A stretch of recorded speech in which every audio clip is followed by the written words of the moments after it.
হঠাৎ মনে চাইলো মাংসর শুটকি খাবো। এখন কি করা যায়?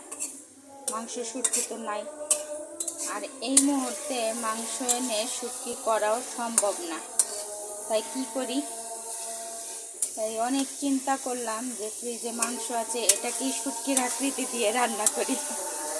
আসসালামু আলাইকুম, কেমন আছেন আপনারা? আজকে মাংসের শুটকির মতো করে মাংস রান্না করব, খুব মনে চাইতেছে। তাই এইভাবেই রান্না করে খাবো। কি করব, শুটকি ঘরে নাই, শুটকি দিছিলামও না, তাই ভাবলাম এখন শুটকির মতো করেই রান্না করি। আপনারা কে কে মাংস শুটকি পছন্দ করেন কমেন্ট করে জানাবেন। মাংসের শুটকিটা আমি অবশ্য আগে খেতাম না, আমার বিয়ে হওয়ার পরে শ্বশুর বাড়িতে যাওয়ার পরে আমি এটা খাওয়া শিখেছি।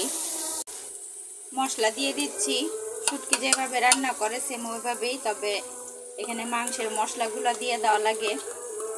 মাংসের যে মশলাগুলো সবগুলোই দেওয়া লাগে, একটু রসুনটা বেশি দেওয়া লাগে, এটাই, আর কোনো তফাৎ নাই। যেহেতু আমি শুটকির আকারে রান্না করব শুটকির মতো করে, তাই শুটকির মতো করেই মশলাপাতি আমি ব্যবহার করব। আপনারা কেউ এভাবে যদি রান্না করে না খেয়ে থাকেন তাহলে ট্রাই করে দেখতে পারেন, অনেক ভালো লাগে মাংসের শুটকি। আমার খুব ভালো লাগে, আমার হাজব্যান্ডও খায়, আমার ছেলেও খায়। আমার কষানোটা মোটামুটি হয়ে গেছে, শুটকির মতো করে যে কষালাম। এখন আলু দিয়ে দিব। আলুগুলো আমি চিকন চিকন করে কেটে রেখেছি শুটকির মতো করে। এই যে আলু কাঁচামরিচ একসাথে দিয়ে দিলাম।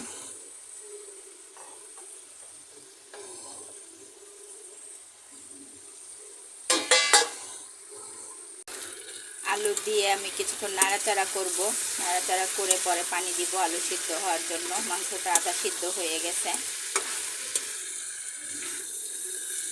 দেখেন কত সুন্দর দেখা যাচ্ছে, মনে হচ্ছে যে পুরা শুটকি, মাংস শুটকি।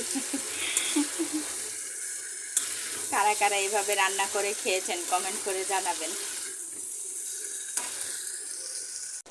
এই যে আমার মাংস শুটকির তরকারিটা হয়ে গেছে, দেখেন তরকারিটা কেমন হয়েছে কমেন্ট করে জানাবেন। একেবারেই মনে হচ্ছে শুটকির তরকারি। আর একটু শুকাবো, আর সামান্য একটু শুকালেও হবে, আবার না শুকালেও হবে, কারণ আলু তো ঝোল টেনে নেয়, টেনে একবারে শুকিয়ে যাবে।